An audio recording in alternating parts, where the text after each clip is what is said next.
Bismillahirrahmanirrahim. Assalamualaikum warahmatullahi wabarakatuh. Karena dakwah itu tidak akan berhasil kalau kita takut riya. Karena dakwah itu sesuatu yang ditampakkan. Sedangkan orang kadang-kadang gara-gara takut riya, dia menyembunyikan satu kebaikan sehingga tidak ada yang tahu. Padahal kalau mau dibandingkan, dua-duanya ikhlas nih. Cuman ikhlas itu ada dua cabang. Ada yang ikhlas dengan cara sir, ada yang ikhlas dengan cara jahar.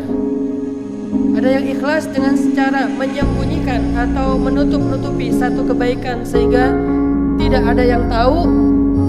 Lalu berlakulah hadis, salah satu di antara 7 golongan yang dapat naungan surga di padang mahsyar, yaitu orang yang menginfakkan hartanya secara diam-diam, sampai seolah-olah kalau bahasa Nabi, tangan kiri nggak tahu apa yang diberikan tangan kanan. Ini ikhlas yang mengambil bagian dengan cara sir, beramal dalam diam. Tetapi nanti ada juga ikhlas, tapi dia dengan ekspresif, dengan cara yang ditampakkan, ditunjukkan kepada orang banyak. Kalau di kita mungkin bisa dalam bentuk kayak off air kayak gini, bisa juga dalam bentuk online ataupun on air ataupun dalam bentuk sosial media. Dan yang kedua ini disebut dengan syiar, atau hadisnya man sanna fil islami sunnatan hasanah, siapa yang di dalam agama Islam ini mencontohkan, karena sanna atau sunnah itu artinya mencontohkan. Siapa yang mencontohkan satu kebaikan dalam Islam, maka dia bakal dapat pahala dari setiap orang yang meniru kebaikan itu.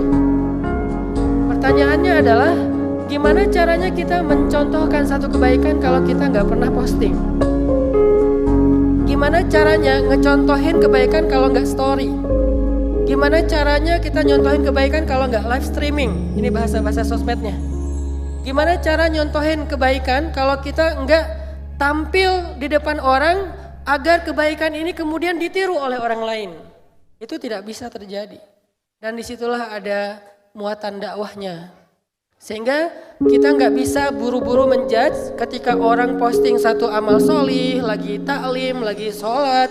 Misalnya tadi kita lagi sholat itu ada kameramen yang ngerekam.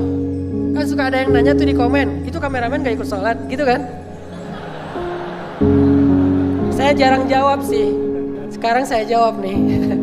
Mudah-mudahan silakan diviralkan. Kalau ini saya ridho. Kalau yang bab lain kurang. Oke ya. Terus gimana tuh dengan kameramen kok gak sholat? Nah, ada dua kemungkinan. Dan dua kemungkinan ini adalah bagian kita berhusnuzon. Satu, kamera stillnya on terus dan dia ikut sholat. Dia taruh kamera still di depan, udah gitu udah di onin dan dia sholat. Cuman mungkin gak takbiratul ihram bareng karena dia kayak nyeting dulu gitu kan. Atau kemungkinan kedua, dia akan bikin jamaah sendiri nanti setelah beres jamaah utama dengan sesama panitia. Dan itulah yang biasa kita lakukan. Kalau acaranya yang di luar kota, nah kemungkinan lebih logis lagi adalah karena kameramen panitia ini rata-rata dari teman-teman yang ikut keluar kota, safar, berarti dia sudah menjamak tadi di waktu maghrib. Dan itu sesuatu yang dibolehkan. Sehingga kita nggak bisa menjudge bahwa lebih memilih pencitraan daripada ibadah. Belum tentu. Pencitraan ini itu bukan pencitraan yang tujuannya pengen seru-seruan doang, tapi ada syiar di situ. Sehingga ketika sholat berjamaah yang dipenuhi anak muda dengan pakaiannya yang beda-beda, ada yang pakaiannya aktivis banget, ada yang pakaiannya anak main banget, ada yang pakaiannya anak nongkrong, ada yang pakaiannya bingung. Jadi kayak, ini gue pakai apa sih gitu. Yang ceweknya juga gitu, ceweknya ada yang pakai mukena gitu kan, ada yang nggak pakai mukena, karena kan mukena tradisi dan itu keren sih. Cuman ada juga yang dia kayak, gue mah mau freestyle gitu.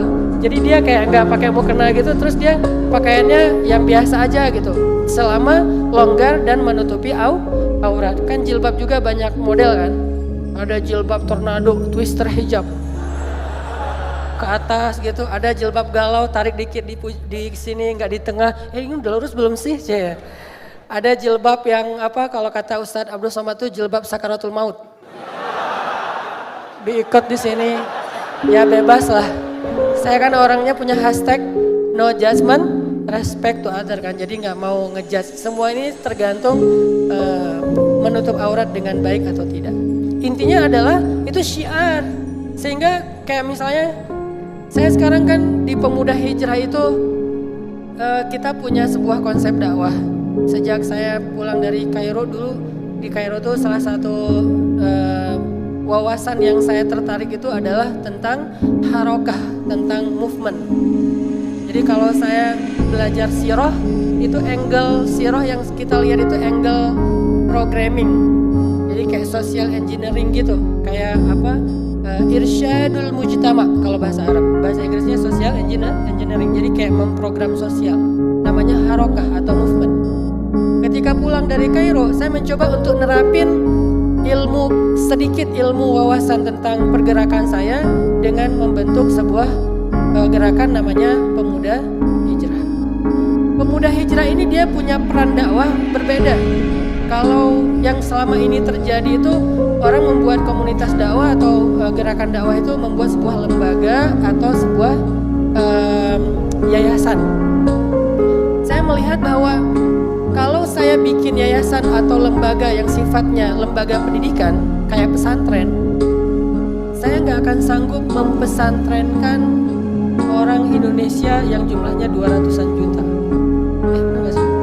Benar ya? Saya agak kurang bab itu. Tapi tetap nasionalis dong. Apa tadi teh? Jadi saya nggak sanggup kalau misalnya kayak sebutlah anak muda Indonesia itu jumlahnya sebutlah kayak sekitar 60% ya dari total penduduk Indonesia, sekitar 100 jutaan. Ada nggak nih pesantren yang menampung santri 100 juta? Nggak ada kan? Terus gimana dengan pesantren-pesantren yang udah ada? Itu tuh keren banget. Saya selalu berusaha untuk respect sama orang lain.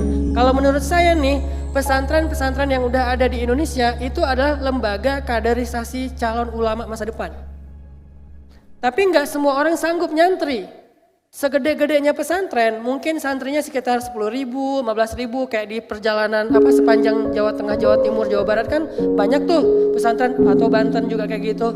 Pesantren dengan kapasitas yang besar, kadang-kadang satu kampung tuh pesantren semua, tapi maksimalnya paling 20-30.000. Ini kalau bikin lembaga pendidikan pesantren. Sehingga Pemuda Hijrah sejak awal kita datang membuat sebuah gerakan dakwah anak muda, kita sadar kita nggak sanggup bikin pesantren. Lagian saya bukan seorang kiai yang punya kapasitas bikin pesantren. Jadi kayak Gus Hanan gitu kan nggak diakui kan. Nah terus gimana dong gitu. Karena saya, kalau keluarga besar saya tuh NU sebetulnya. Keluarga besar saya, keluarga istri saya tuh dua-duanya NU. NU lah pokoknya. Salah ngomong.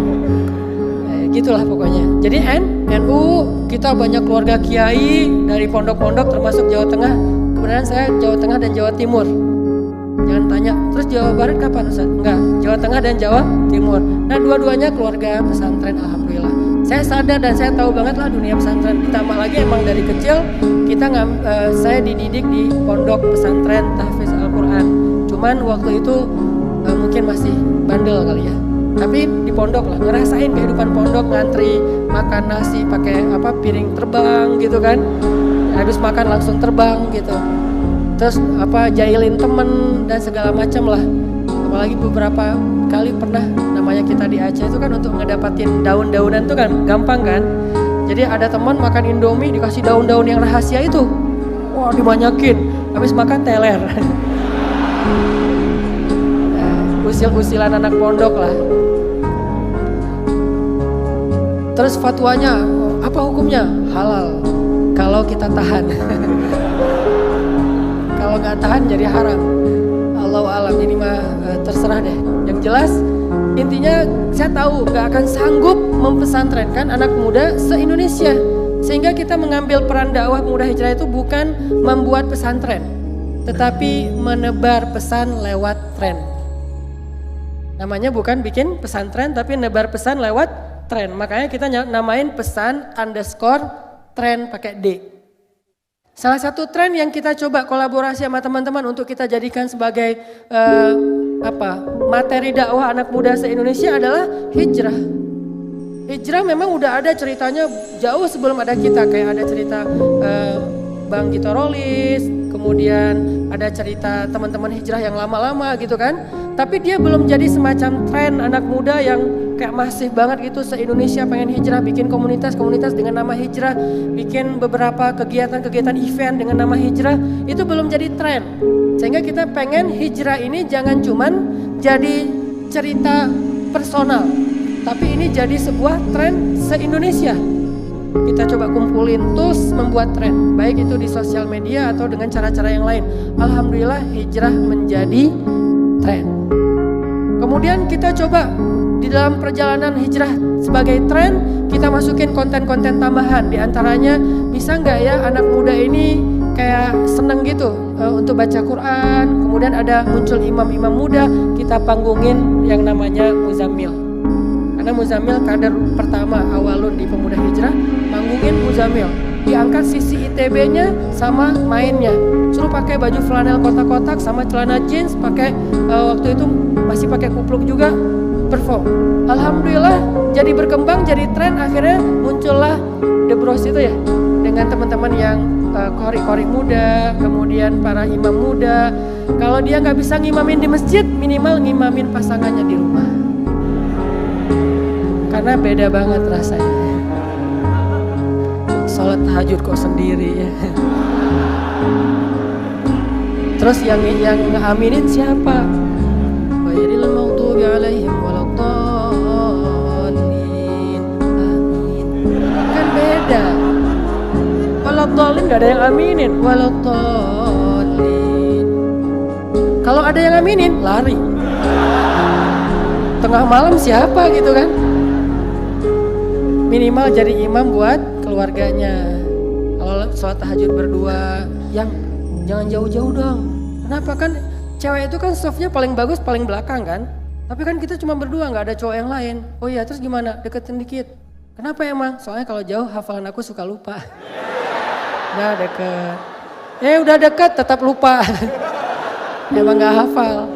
Kalau udah lupa ujung-ujungnya Qul huwallahu ahad. Tadinya udah pede banget mau baca ayat kayak ayat yang jarang dihafal orang gitu kan. Wah nih kayak gua nih, kayak nih bagus nih ayatnya, bacalah di tengah-tengah surat apa gitu. Sebutlah misalnya kayak di tengah-tengah surat Maryam. Wadhkur fil kitabi Maryam idza tabadat. Aduh perasaan tadi kayak lancar gitu ya.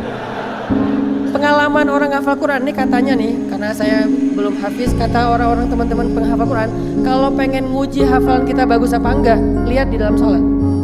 Tapi jangan langsung ujuk-ujuk pengen jadi imam ya. Baru hafal satu halaman, tiba-tiba berdiri di saf depan, begitu iqamat kayak kedorong gitu, siapa sih yang dorong gua? Tiba-tiba pengen jadi imam aja.